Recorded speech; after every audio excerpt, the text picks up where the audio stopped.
கவலைகளை எப்படி எதிர்கொள்வது இதோ சொல்லி தருகிறேன். இங்க நம்ம கவலைப்படாம இருக்கணும் அப்படின்னாலே அதுக்கே பெரிய பயிற்சி எல்லாம் வேணும், யோக பயிற்சி வேணும். ஏன்னா நம்மளை கவலையோட பாக்குறதுக்கு தான் இந்த உலகம் விரும்புது. நாம சிரிச்சிட்டு இருந்தா அவங்க உம்முனாயிடுறாங்க. நீங்க என்ன நினைக்கிறீங்க? நான் ரொம்ப கவலையா இருக்கும்போது ஒரு வேலை செய்வேன், சொல்லி தரவா? சரவணகாந்த் பாக்குறாரு, உளவியல்ல கொஞ்சம் ஆர்வம் இருக்கிற ஆளு, சொல்லி தரவா? சாக்லேட் இருக்குல்ல, ஸ்வீட், அதை சாப்பிட்டீங்கன்னா ஸ்ட்ரெஸ் குறையும். அதனாலதான் நம்ம ஜெயிக்கும் பொழுது அடுத்தவங்களுக்கு ஸ்வீட் கொடுக்கிறது. அதனால ஸ்வீட் கொடுக்குறோமா? இந்த சகோதரி ஒரு ரகசியத்தை சொல்லி தருகிறேன். வெற்றி பெற்றால் அடுத்தவர்களுக்கு ஸ்வீட் கொடுங்க, தோத்துட்டீங்கன்னா நீங்க சாப்பிடுங்க. நான் சாப்பிடுவேங்க, ரொம்ப சோகமா இருந்தா ஒரு ஸ்வீட்டை வாங்கி வாயில போட்டுருவேன், ஒரு வாழைப்பழமா சாப்பிடுவேன் நான் எனர்ஜிக்காக. செத்துருங்க இல்லைன்னா நம்மள செத்துறணும்னு நினைக்கிற ஆட்கள் நிறைய பேர் கூடவே இருக்குதுங்க, தெரியுமா? இல்லையா? சொல்றதுல என்ன பயங்கர? இந்த உலகத்துல கவலைப்படாம எப்படி இருக்கிறது? நான் ரெண்டு முக்கியமான இந்த மரத்துக்கு கிட்ட கொண்டு போய் உங்களை நிறுத்திட்டு இளைப்பாருங்கள்னு சொல்லிட்டு போயிடுறேன். இந்த மரத்தை காப்பாத்திக்கோங்க, இளைப்பாருங்கள்னு சொல்லிட்டு போயிடுறேன். பாருங்க, ரெண்டு விஷயம். கிளாரா அப்படிங்கிற ஒரு பெண், அவ ரெட் கிராஸ் ஏற்படுத்தினவ. 97 இயர்ஸ் அவ உயிரோட இருந்தா. பேரழகி. எப்போ? 97லயே. வயதானவர்கள் அழகாக இருப்பதை பார்த்திருக்கிறீர்களா? நம்ம ஊர்ல குறைவு. ஏன்னா இந்த மாதிரி டிபார்ட்மெண்ட்ல வேலை செஞ்சுட்டு, இந்த மாதிரி வீட்டுல இருந்துகிட்டு, இந்த மாதிரி ஊர்ல சுத்திட்டு இருந்தோம்னா எப்படி 50 வயசுலயே 60 வயசு மாதிரி தெரியும், 60 வயசுல 72 வயசு மாதிரி தெரியும். எல்லாம் பிடிச்சி உருவி விட்டுருவாங்க. கிளாரா 97 வயதில் இளமையுடன் அழகாக இருந்தால் அவளிடத்தில் கேட்டார்கள், உங்கள் இளமையின் ரகசியம் என்ன? நான் படிக்கிறேன் இறையன்புவனுடைய புத்தகத்தில். அது ஒரு சொற்களஞ்சியங்க. அந்த மனிதர், அவருடைய இலக்கியத்தில் மேலாண்மைன்னு ஒரு புக் இருக்கு, மூளைக்குள் ஒரு சுற்றுலான்னு ஒரு புக் இருக்கு, போர் தொழில் பழகுன்னு ஒரு புக் இருக்கு, வைய தலைமை கொள்னு ஒரு புக் இருக்கு. முடிஞ்சா கடந்துருங்க, படிச்சு தகவல்கள் கொட்டி தீர்த்திருப்பான் மனுஷன். என் குரு அவர் சொல்றார், கிளாரா சொன்னாள், நான் கவலைகளை நினைவில் வைத்திருப்பதில்லை. யாராவது வந்து அதை நினைவுபடுத்தினா கூடவே இருக்குமே. இன்னைக்கு உங்க வீடு ஏலம் போன நாள்ல மறந்து இருக்கிறேன்ல, நல்லா தானே இருக்கிறேன். நான் நினைக்கிறேன் இந்த ஏப்ரல் மாசத்துல தான் நீங்க டிவோர்ஸ் வாங்குனீங்கன்னு. என்ன உனக்கு இப்போ உங்க தம்பி செத்த நாள் வருதுல்ல 2 வாரத்துலயோ, அது 2 வாரத்துக்கு அப்புறமா வருதியா? செத்து 13 வருஷம் ஆயிடுச்சு. ஏன் இப்போ? கவலைகளை அப்படியே நினைவில் வைத்துக் கொண்டு நம்மை நாசம் செய்யும் உலகம். கிளாராவிடம் கேட்டார்கள், நான் துயரங்களை துக்கங்களை மறந்து போகிறேன். கிளாராவிடம் கேட்டார்கள், அதை நினைவுபடுத்தினால் என்ன செய்வீர்கள்? கிளாரா சொன்னால், நான் அதை மறந்து போனதை நினைவுபடுத்திக் கொள்வேன். நமக்கு நாமளே சொல்லிக்கணும்ல மேடம். நான் இன்னைக்கு ஒரு மந்திரத்தை சொல்லிட்டு போறேன், நாடி மந்திரம் பிடிச்சு வச்சுக்கோங்க. நான் இப்படி யோசித்துக் கொண்டே இருக்கிறேன். நான் படித்து பெற்ற அறிவு, இந்த அறிவை பேசுவது அப்படிங்கிறது இருக்குல்ல, இது ஒரு வேள்வி. யார் ரொம்ப கொடுத்து வச்சவங்க தெரியுமா? பேசுறவங்களா கேட்கிறவங்களா? கேட்கிறவங்க தான். வங்காரி மாதா என்று ஒரு பெண், நோபல் பரிசு கிடைத்தது அவளுக்கு, காடு வளர்த்தாள் என்பதற்காக. அவளுடைய இன்டர்வியூவை நான் கேட்டேன். இப்ப அவங்க உயிரோட இல்ல. அவங்க பேசின அந்த பேச்சு கொஞ்ச நேரம் தான். அவங்க ஆப்பிரிக்கன் லேடி, அந்த மொழியில, அந்த பழங்குடி மொழியில பேசுறாங்க. கீழே இங்கிலீஷ்ல டிரான்ஸ்லேஷன். அவங்க குரூப்ல இருக்கிற எல்லாரும் கேட்கறாங்க, நீ போய் பிரைஸ் வாங்கினியே, நான் இதை அப்படியே சொல்லிடுறேன், சொல் அவளுடையது, பொருள் உங்களுடையது. அந்த சொல்லை நீங்கள் சரியாக புரிந்து கொண்டால் நீங்கள் பாக்கியசாலிகள். பொருள் மீது எந்த கண்ட்ரோலும் கிடையாது. நாம எப்படி வேணாலும் அதை புரிஞ்சுக்கலாம். பாருங்க, அவ சொன்ன வார்த்தை. அவ கிட்ட இருக்கிற ஒரு தோழி கேட்கிறா, நோபல் பரிசுல என்ன கொடுப்பாங்க? அந்த பழங்குடி பெண்ணுக்கு வங்காரி மாதாய் சொன்னாங்க, நிறைய காசு கொடுப்பாங்க. சிரிச்சுக்கிட்டே அந்த பழங்குடி பெண் சொல்றா, இந்த காசை வச்சுக்கிட்டு என்ன பண்றதா? இவ்வளவுதான் செய்தி. காசை வச்சுட்டு ஒன்னும் பண்ண முடியாது, மரம் வளர்த்தால் ஏதேனும் செய்யலாம் என்று அந்த பழங்குடி பெண் சொல்கிறார். இவ்வளவுதான் செய்தி. நீங்க எப்படி அதை புரிஞ்சுக்கிறீங்களோ புரிஞ்சுக்கோங்க. பாருங்க, நான் ஒரு புத்தகத்தை வாசிக்கிறேன். அந்த புத்தகம் என்னை வேறு நிலையில் என்னை விழிக்க வைக்கிறது. என் மகனை நான் எப்படி வளர்ப்பது என்கின்ற விழிப்புணர்வை எனக்கு கொடுக்கிறது. இன்னைக்கு இந்த ஜெனரேஷன் இருக்கிறோம்ல, மிக பெரிய சபிக்கப்பட்டவர்கள் நாம எல்லாம். நான் இதை சொல்றேன்னு நீங்க ஒன்னும் வருத்தப்படாதீங்க. நாம தான் பெரியவங்க பேச்சை கேட்ட கடைசி பரம்பரை. இந்த நண்டு வாண்டு சிண்டு பேச்செல்லாம் கேட்க தொடங்கி இருக்கிற முதல் தலைமுறை. 3G 4G 2G எல்லாம் இல்லாம எப்படிமா இருந்த? மாதாஜி பிதாஜி குருஜி எல்லாம் இருந்தாங்க. எப்படிமா கனெக்ட் ஆவீங்க? ஒரு அறை போதும், எல்லாம் கனெக்ட் ஆயிடும். இன்னைக்கு இல்லையே. இன்றைக்கு கண்டிப்பு இல்லை, அன்பு இல்லை, பாசம் இல்லை. ஏனென்றால் வாழ்க்கையின் போக்கு மாறி இருக்கிறது. அடிப்படை வசதிகளே ஆடம்பரமாகிவிட்டன. இந்த நேரத்தில் நிதானமாக உட்கார்ந்து ஒரு புத்தகத்தை படிக்கும் பழக்கம் இல்லாமல் போய்விட்டது. நான் இங்க உங்க இந்த கூட்டத்தையே பார்த்து கேட்கிறேன், எனக்கு பதில் சொல்லுங்க. எத்தனை பேர் தனக்கு புத்தகம் வாங்க வந்தீங்க? எல்லாம் தன் பிள்ளைக்கு வாங்க வந்திருப்பீங்க. இதை படிடா, அதை படி, அதை படி, இதை வாங்கு, இதை வாங்கு. நீங்க என்ன வாங்குனீங்க? ஒரு 10 வயசு வாண்டு ஒரு புத்தகத்தை வச்சு படிச்சிட்டு இருக்கு. எங்க வீட்டு ஃபர்ஸ்ட் ஃப்ளோர், நாங்க செகண்ட் ஃப்ளோர். ஃபர்ஸ்ட் ஃப்ளோர்ல காலை நீட்டிக்கிட்டு 10 கூட இருக்காது, அதுக்கு 4ஆம் கிளாஸ் படிக்குது, படிச்சிட்டு இருக்கு. புக்கு பேரை பாத்தீங்கன்னா ஆச்சரியப்பட்டு போவீங்க. பிள்ளைகளை வளர்ப்பது எப்படி நடந்தது.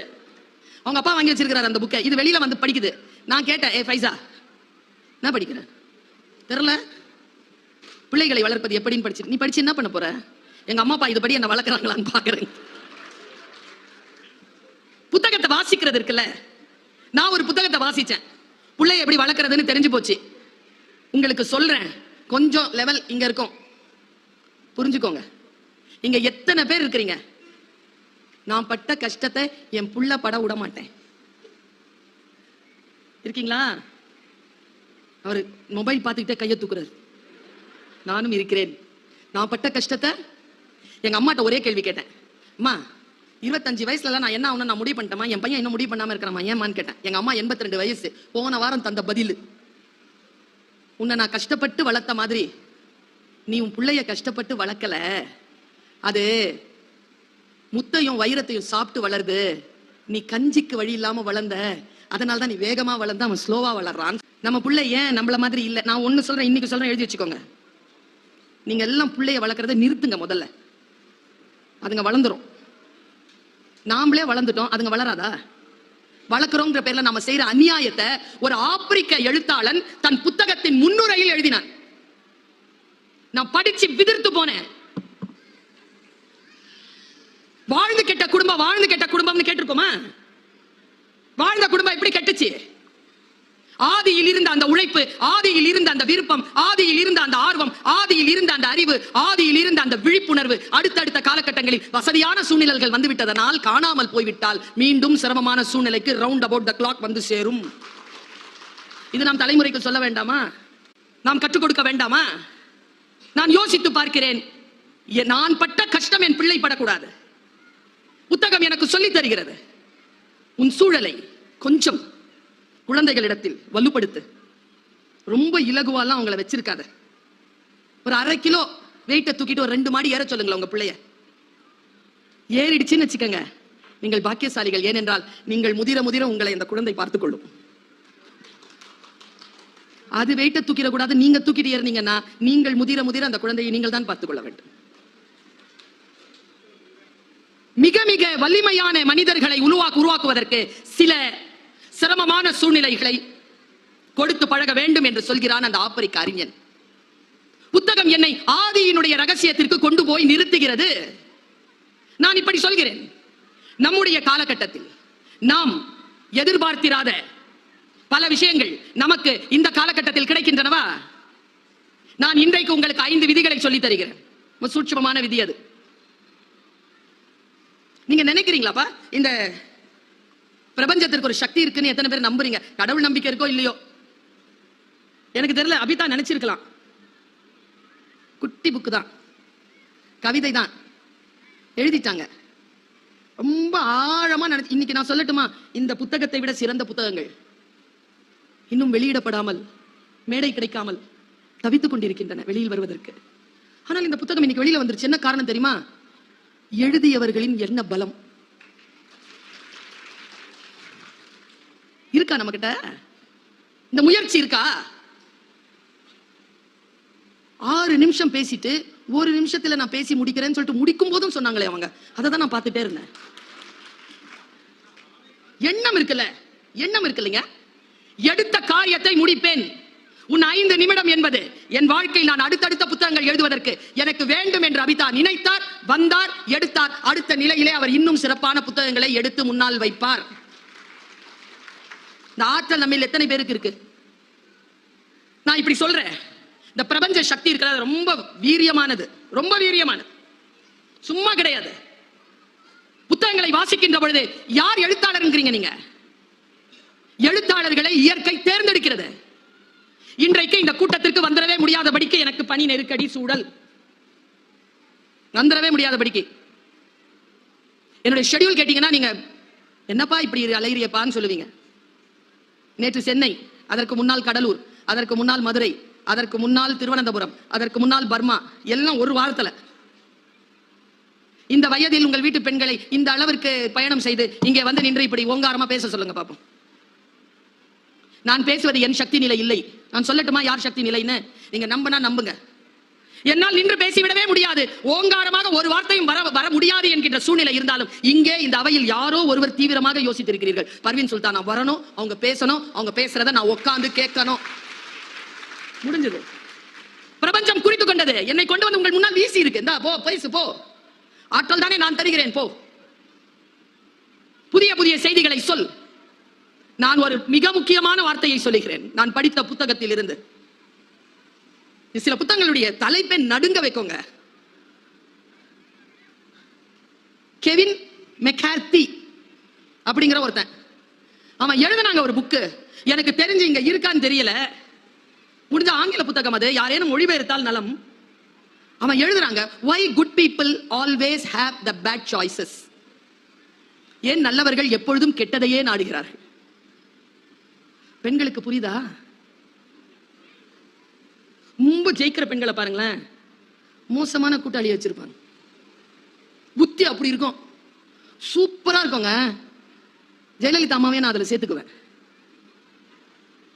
சூப்பருங்க. அவங்க யார் கூட இருந்தது? யாரை கூட வைத்திருக்க வேண்டும்? நல்லவர்கள், வெற்றியாளர்கள் யாருடன் இருக்க வேண்டும் என்று அந்த புத்தகம் சொல்கிறது. 18 எபிசோட் முடிஞ்சா கடந்துருங்க. 33 மாதங்கள் சிறையில் இருந்த ஒருவன் தான் செய்த குற்றத்திற்காக சிறையில் இருந்தார். அவன் எழுதுகிறான் முன்னுரையில், நான் இந்த சிறை தண்டனையை அனுபவித்தது நான் செய்த குற்றத்திற்காக. ஆனால் அந்த குற்றத்தை செய்யாமல் இருப்பதற்கான அத்தனை வாய்ப்புகளும் என்னிடத்தில் இருந்தன. ஆனால் நான் அதை தேர்ந்தெடுக்கவில்லை. இப்படி எழுதுறாங்க.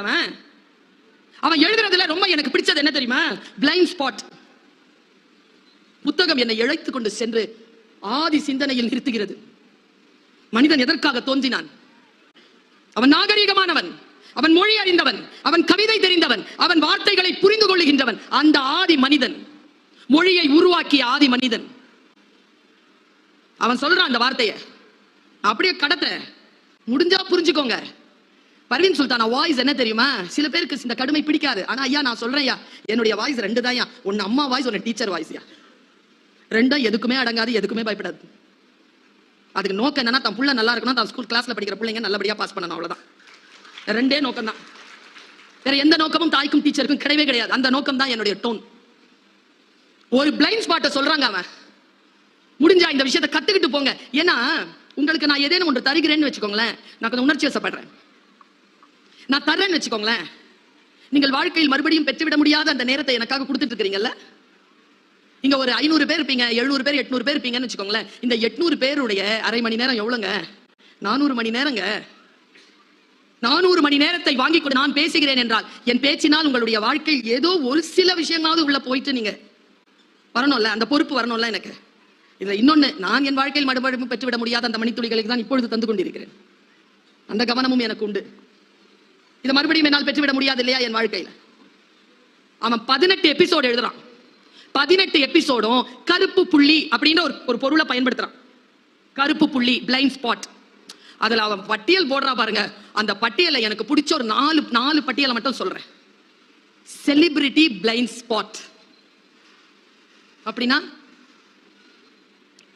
சிவப்பா இருக்கிறவன் பொய் சொல்ல மாட்டான், இங்கிலீஷ்ல பேசுறவன் புத்திசாலி. இதெல்லாம் blind spot. Celebrity blind spot என்ன தெரியுமா? கடவுளே, நான் இருக்கிறேன். உங்கள் நகைகளை ஒரு நடிகை கை நிறைய தங்க நகை எடுத்து வச்சுக்கிட்டு ஏதோ வாங்க தான் சொல்லுதுன்னா, இங்கே அடகு வையுங்கள். ஏமா நீ இவ்வளவு நகையை வாங்குறதுக்கு நான் என் நகையை அங்க போய் அடகு வைக்கவா? நான் இருக்கிறேன், இங்கே உங்கள் வீட்டை அடகு வையுங்கள். இன்னொருத்தர் வந்து, அவர் என்ன இன்ஜினியரா? இந்த கம்பியை வாங்குங்கள், உங்கள் வீடு மிகச்சிறப்பாக கட்டப்படும். நீ இன்ஜினியரா? Celebrity blind spot. செலிபிரிட்டியா இருக்கிறவங்க ஏதாவது சொன்னாங்கன்னா அது உண்மைன்னு நம்புறது இருக்குல்ல, அந்த நம்பிக்கையில் இருந்து, அந்த பிளைண்ட் ஸ்பாட்டில் இருந்து என் தமிழக மக்களே வெளியேறுங்கள், வெளியேறுங்கள். யார் எதை சொன்னாலும் சினிமாவில் சொன்னா காலேஜ் ஸ்டூடெண்ட்ஸ் இருக்கிறீங்களா? நல்ல கைத்துக்கு தம்பி, நீ தான் இந்த எங்க சமூகத்தில் அடுத்த தலைவனாக வரக்கூடியவன் நீதான். நீ நல்ல உயர்த்து, நான் ஸ்டூடெண்ட் நல்ல உயர்த்து, ஒரு தப்பும் இல்லை. பல நேரங்களில் நாம் செய்யக்கூடிய மிகப்பெரிய பிழைகள் இந்த பிளைண்ட் ஸ்பாட்ல மாட்டிக்குது போய். ஐயோ, காலேஜ் இப்படிதான் இருக்குமா? காலேஜ் டீச்சர்லாம் சினிமால யாருங்கிறீங்க?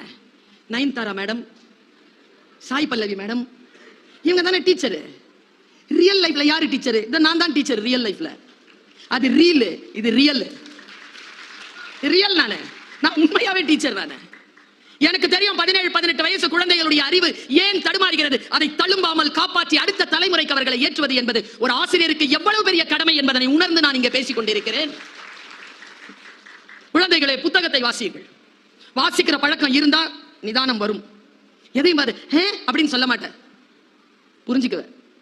ரியாக்டே பண்ண மாட்டேன், ரெஸ்பாண்ட் தான் பண்ணுவேன். ஒன்றை புரிந்துகொள், செலிபிரிட்டி பிளைண்ட் ஸ்பாட் எடுத்துட்டு மனசுல இருந்து. அடுத்தது இருக்கு பாருங்க, ஜெனராசிட்டி பிளைண்ட் ஸ்பாட். பாவம் எல்லாம் பண்ணிட்டு எல்லாத்தையும் கொண்டு போய் சர்ச்சிலேயோ மசூதியிலேயோ கோயிலையோ கொடுத்துட்டா பாவம் போயிடும்.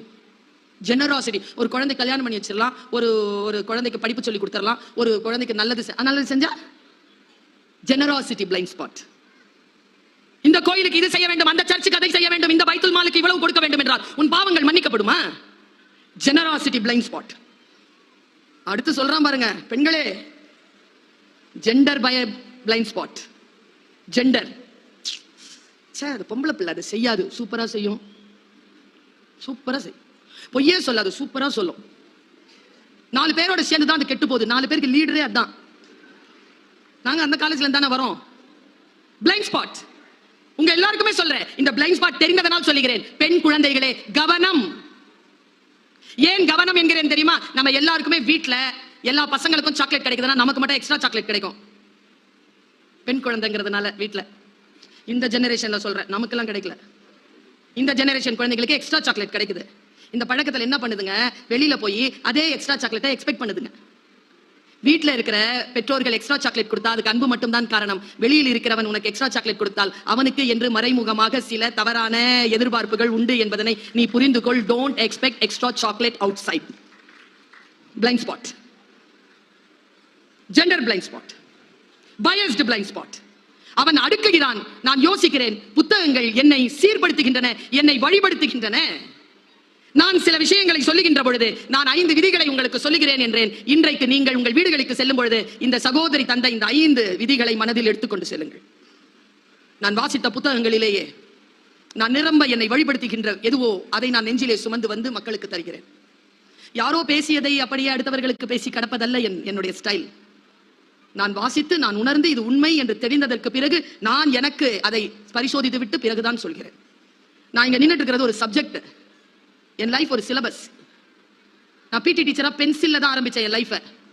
இன்னைக்கு உலக தமிழ் சங்கத்தின் துணைத் தலைவராகவும் இயக்குனராகவும் கிரீன் பென்ல கையெழுத்து போற இடத்துக்கு வந்திருக்கேன். நான் சில விஷயங்களை சொல்லலாம். நான் உழைக்கிறேன்.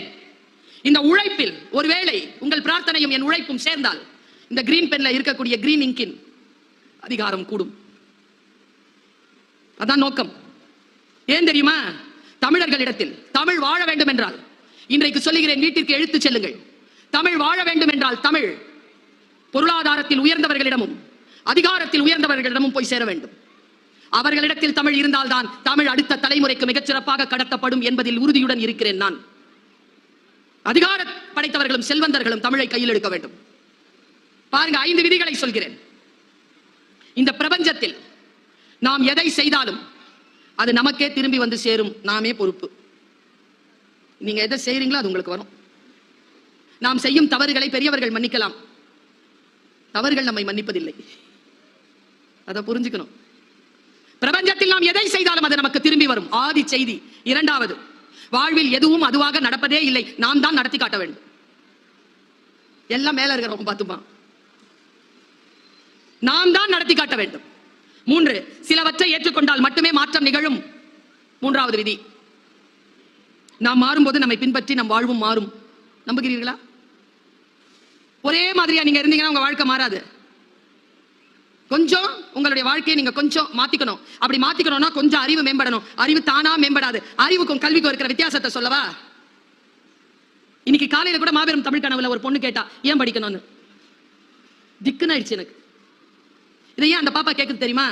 அவர் அப்பாவுக்கும் அவங்களுடைய தாத்தனுக்கும் கல்வி மறுக்கப்பட்டது. அதனால தான் அவ கேட்கிறா. பரம்பரை பரம்பரையாக கல்வியை பெற்றுக்கொண்டு வருகின்ற எந்த ஒரு தலைமுறையை சார்ந்த குழந்தையும் நான் ஏன் படிக்க வேண்டும் என்று கேட்கவே கேட்காது. ஏனென்றால் அதற்கு படிப்பதனால் வருகின்ற அதிகாரத்தின் பலன் தெரியும். நாம் அந்த அதிகாரத்தின் பலன் தெரிந்து கொண்டால் நம் பேரன் அதை கேட்க மாட்டான், ஏன் படிக்க வேண்டும் என்று கேட்க மாட்டான். படித்தால் தான் இந்த பூமியில் தலைநிமிர்ந்து வாழ வேண்டும் என்கின்ற ரகசியத்தை அவன் நம் மூலமாக தெரிந்து கொள்வான். எல்லாவற்றையும் நான் தான் நிகழ்த்த வேண்டும். தானாக எதுவுமே நிகழாது. அடுத்து சொல்லுகிறேன். நேற்று இன்று நாளை மூன்றும் ஒன்றுக்கொன்று தொடர்புடையது. ஒன்றை வெட்டி விட்டு இன்னொன்று உங்கள் கையில் கிடையாது. இந்த 5 விதிகளை நீங்கள் மனதில் எடுத்துச் செல்லுங்கள். வாழ்க்கை நமக்கு சில வாய்ப்புகளை தருகின்ற பொழுது அந்த வாய்ப்பு கொஞ்சம் காம்ப்ளிகேட்டடான விஷயம் தான் நான் பேசிட்டு இருக்கிறேன். ஆனால் விருதுநகர் வாழ் மக்கள் கேட்டு கேட்டு செவி தழும்பேறியவர்களாக இருக்கிறீர்கள். வெறும் ஜோக்குக்கு மட்டும் கைத்தற்ற ஆள் இல்லை நீங்க. நல்ல விஷயங்கள் இருந்தால் அதை அமைதியாக கேட்டு அதை ஆராயக்கூடிய மனமும் படைத்தவர்கள் என்பதனை இந்த சபை நிரூபணம் செய்து கொண்டிருக்கிறது. நான் சொல்லுவதை மிக அழுத்தமாக உள்வாங்கிக் கொள்ளுங்கள். நான் புத்தகத்தில் வாசித்ததை சொல்லுகிறேன். எனக்கு நானே சொல்லிக் கொண்டதுதான். உங்களுக்கு புரிகிறதா என்று பாருங்கள். கவலையை வெற்றி கொள்ள தெரியாதவர்கள் இளமையிலேயே இறந்து விடுகிறார்கள். 45, 42, 50 திடீர்னு இறந்துறாங்க. ரொம்ப யோசிச்சு பார்த்தா கவலைகளை வெற்றி கொள்ள தெரியாதவர்கள். இதை சொல்லுகிறார் உளவியல் நிபுணர் டாக்டர் அலெக்ஸ் கேரல். கவலைகளை எப்படி எதிர்கொள்வது இதோ சொல்லி தருகிறேன். இங்க நம்ம கவலைப்படாம இருக்கணும் அப்படின்னாலே அதுக்கே பெரிய பயிற்சி எல்லாம் வேணும். யோக பயிற்சி வேணும். ஏன்னா நம்மளை கவலையோட பார்க்கறதுக்கு தான் இந்த உலகம் விரும்புது. நாம சிரிச்சிட்டு இருந்தா அவங்க உம்முனாயிடுறாங்க. நீங்க என்ன நினைக்கிறீங்க? நான் ரொம்ப கவலையா இருக்கும்போது ஒரு வேலை செய்வேன். சொல்லி தரவா? சரவணகாந்த் பாக்குறாரு. உளவியல்ல கொஞ்சம் ஆர்வம் இருக்கிற ஆளு. சொல்லி தரவா? சாக்லேட் இருக்குல்ல, ஸ்வீட், அதை சாப்பிட்டீங்கன்னா ஸ்ட்ரெஸ் குறையும். அதனாலதான் நம்ம ஜெயிக்கும் பொழுது அடுத்தவங்களுக்கு ஸ்வீட் கொடுக்கிறது. அதனால ஸ்வீட் கொடுக்குறோமா? இந்த சகோதரி ஒரு ரகசியத்தை சொல்லி தருகிறேன். வெற்றி பெற்றால் அடுத்தவர்களுக்கு ஸ்வீட் கொடுங்க, தோத்துட்டீங்கன்னா நீங்க சாப்பிடுங்க. நான் சாப்பிடுவேங்க. ரொம்ப சோகமா இருந்தா ஒரு ஸ்வீட்டை வாங்கி வாயில போட்டுருவேன். ஒரு வாழைப்பழமா சாப்பிடுவேன் நான் எனர்ஜிக்காக. செத்துருங்க இல்லைன்னா நம்மளை செத்துறணும்னு நினைக்கிற ஆட்கள் நிறைய பேர் கூடவே இருக்குதுங்க தெரியுமா? இல்லையா? சொல்றதுல என்ன பயங்கர? இந்த உலகத்துல கவலைப்படாம எப்படி இருக்கிறது? நான் 2 முக்கியமான இந்த மரத்துக்கு கிட்ட கொண்டு போய் உங்களை நிறுத்திட்டு இளைப்பாருங்கள்னு சொல்லிட்டு போயிடுறேன். இந்த மரத்தை காப்பாத்திக்கோங்க, இளைப்பாருங்கள்னு சொல்லிட்டு போயிடுறேன். பாருங்க 2 விஷயம். கிளாரா அப்படிங்கிற ஒரு பெண், அவ ரெட் கிராஸ் ஏற்படுத்தினவ. 97 இயர்ஸ் அவ உயிரோட இருந்தா. பேரழகி. எப்போ? 97லயே. வயதானவர்கள் அழகாக இருப்பதை பார்த்திருக்கிறீர்களா? நம்ம ஊர்ல குறைவு. ஏன்னா இந்த மாதிரி டிபார்ட்மெண்ட்ல வேலை செஞ்சுட்டு இந்த மாதிரி வீட்டுல இருந்துகிட்டு இந்த மாதிரி ஊர்ல சுத்திட்டு இருந்தோம்னா எப்படி 50 வயசுல 60 வயசு மாதிரி தெரியும், 60 வயசுல 72 வயசு மாதிரி தெரியும். எல்லாம் பிடிச்சி உருவி விட்டுருவாங்க. கிளாரா 97 வயதில் இளமையுடன் அழகாக இருந்தால் அவளிடத்தில் கேட்டார்கள், உங்கள் இளமையின் ரகசியம் என்ன? நான் படிக்கிறேன் இறையன்புவனுடைய புத்தகத்தில். அது ஒரு சொற்களஞ்சியங்க. அந்த மனிதர், அவருடைய இலக்கியத்தில் மேலாண்மைன்னு ஒரு புக் இருக்கு, மூளைக்குள் ஒரு சுற்றுலான்னு ஒரு புக் இருக்கு, போர் தொழில் பழகுன்னு ஒரு புக் இருக்கு, வைய தலைமை கொள்னு ஒரு புக் இருக்கு. முடிஞ்சா கடந்துருங்க, படிச்சு தகவல்கள் கொட்டி தீர்த்திருப்பான் மனுஷன். என் குரு அவர் சொல்றார், கிளாரா சொன்னாள், நான் கவலைகளை நினைவில் வைத்திருப்பதில்லை. யாராவது வந்து அதை நினைவுபடுத்தினா கூடவே இருக்குமே. இன்னைக்கு உங்க வீடு ஏலம் போன நாள்ல மறந்து இருக்கிறேன்ல, நல்லா தானே இருக்கிறேன். நான் நினைக்கிறேன் இந்த ஏப்ரல் மாசத்துல தான் நீங்க டிவோர்ஸ் வாங்குனீங்கன்னு. என்ன உனக்கு இப்போ உங்க தம்பி செத்த நாள் வருதுல்ல 2 வாரத்துலயோ, அது 2 வாரத்துக்கு அப்புறமா வருதியா? செத்து 13 வருஷம் ஆயிடுச்சு. ஏன் இப்போ கவலைகளை அப்படியே நினைவில் வைத்துக் கொண்டு நம்மை நாசம் செய்யும் உலகம். கிளாராவிடம் கேட்டார்கள், நான் துயரங்களை துக்கங்களை மறந்து போகிறேன். கிளாராவிடம் கேட்டார்கள், அதை நினைவுபடுத்தினால் என்ன செய்வீர்கள்? கிளாரா சொன்னால், நான் அதை மறந்து போனதை நினைவுபடுத்திக் கொள்வேன். நமக்கு நாமளே சொல்லிக்கணும்ல மேடம். நான் இன்னைக்கு ஒரு மந்திரத்தை சொல்லிட்டு போறேன். நாடி மந்திரம் பிடிச்சு வச்சுக்கோங்க. 45 வயது கடந்து விட்டது எனக்கு. 40 ஆண்டு காலமாக இந்த உலகத்தை புரிந்து புரிந்து புரிந்து புரிந்து வந்து ஒரு இடத்தில் நிற்கிறேன். என் அனுபவங்களே ஒரு புத்தகம் தான், அதுவே ஒரு ஆதிமரம் தான். அந்த ஆதி மரத்தின் கீழே உட்கார்ந்து ஒரு மந்திர சொல்லை சொல்லிவிட்டு போகிறேன். ஒரே ஒரு மனிதர் தான் இந்த உலகத்தில் உங்களை காப்பாற்ற முடியும். அது உங்களுக்கு நீங்கள் மட்டுமே. உன்னை விட உன்னை மற்றவர்களால் காப்பாற்றி விட முடியாது. உனக்கு தெரியும் உன் பலவீனம் என்ன, உன் பலம் என்ன, நீ எங்கே தோற்கிறாய், எங்கே ஜெயிக்கிறாய். எல்லாவற்றையும் அடுத்தவர்களிடத்தில் காட்டுவதல்ல. கவலை கொள்ளாதிருங்கள். இந்த கவலை கொள்றது, நான் இதை சொல்லி இருக்கிறேன், நினைவுபடுத்துறேன். ஒரு காட்டுல இப்போ நம்ம கூட இருக்கிறவங்களுக்கு எப்படிங்க நம்ம தெரிஞ்சுக்கிறது நம்ம நல்லவங்களா இல்லையா? கஷ்டம் இல்ல மேடம், பட்டு தெரிஞ்சாதான் தெரியுதுல்ல.